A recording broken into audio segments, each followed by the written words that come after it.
Hey there, parents and caregivers. Welcome back to our channel Newborn Nurture Hub, your go-to channel for all things baby and beyond. I'm your host, and today we're diving deep into a topic that can truly test the mettle of even the most prepared parents, infant colic. If you've ever found yourself pacing the floor at 2 a.m., desperately trying to soothe a crying baby who seems inconsolable, know that you're in good company. Millions of parents go through this every year, and while it's exhausting, it's also temporary. In this extended video, we'll explore the symptoms of infant colic in detail, uncover some of the most common mistakes parents make when dealing with it, and share practical tips to help you navigate this challenging phase. By the end, you'll have a fuller understanding and feel more confident in your parenting toolkit. So, grab a cup of coffee, or tea, if caffeine's not your thing, and let's get started.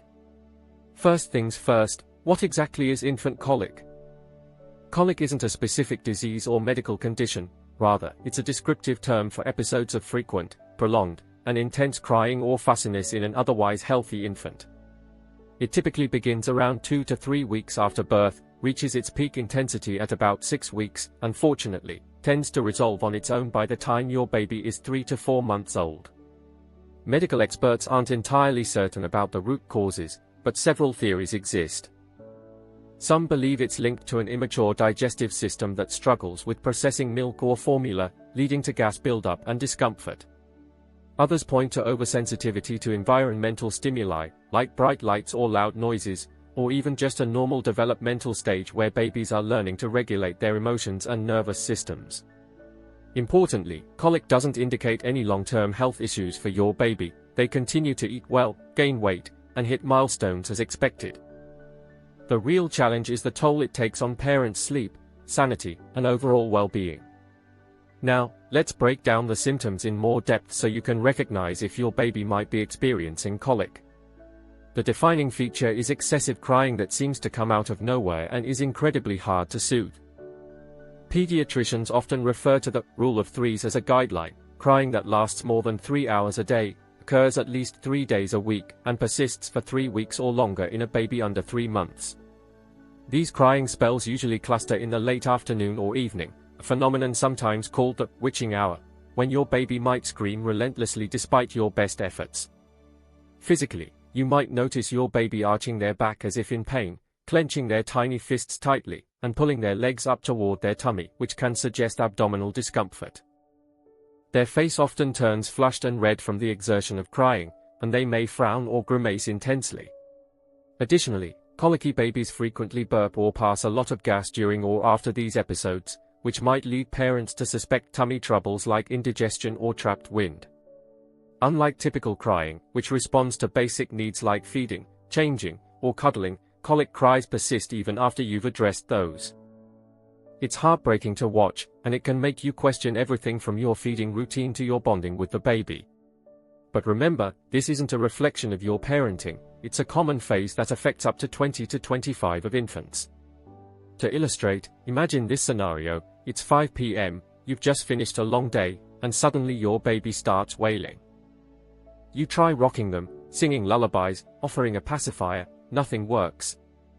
Their little body stiffens, legs kick wildly, and the cries escalate to high-pitched screams that echo through the house.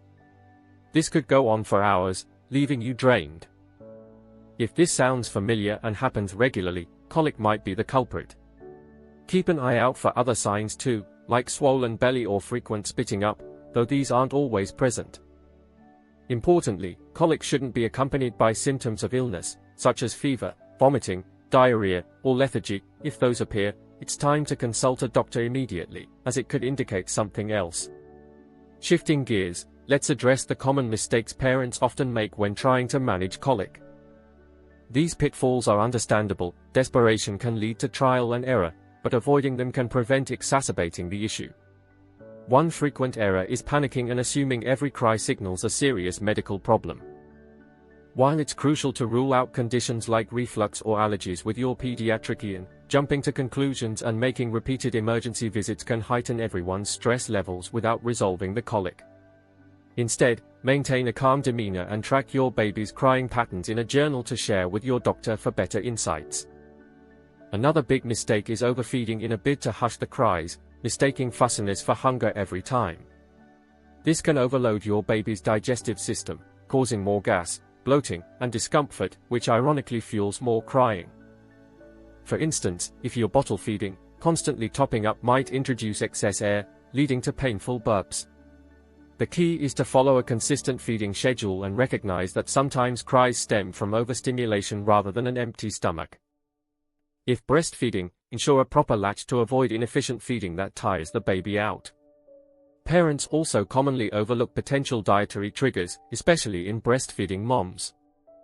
Consuming foods like dairy, caffeine, chocolate, or spicy dishes can pass irritants through breast milk, aggravating your baby's gut. A mistake here is not experimenting with an elimination diet under medical guidance or abruptly switching formulas for bottle-fed babies, which can disrupt their system further. Talk to a lactation consultant or pediatrician before making changes. Don't go it alone. Then there's the temptation to try unproven or folk remedies without evidence. From gripe water and herbal teas to simethicone drops or even probiotics, while some parents swear by them, research shows inconsistent results, and some could be unsafe for tiny infants. Avoid self-medicating. Always consult professionals to prevent accidental harm. Perhaps the most critical oversight is neglecting your own mental and emotional health. Colic can push parents to the brink, leading to frustration, anxiety, or even dangerous impulses like shaking the baby, a tragic mistake that causes shaken baby syndrome and irreversible damage.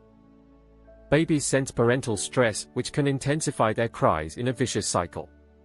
To break this, prioritize self-care, take short breaks by placing your baby in a safe crib and stepping away, enlist support from family or friends, and consider joining parent support groups for solidarity.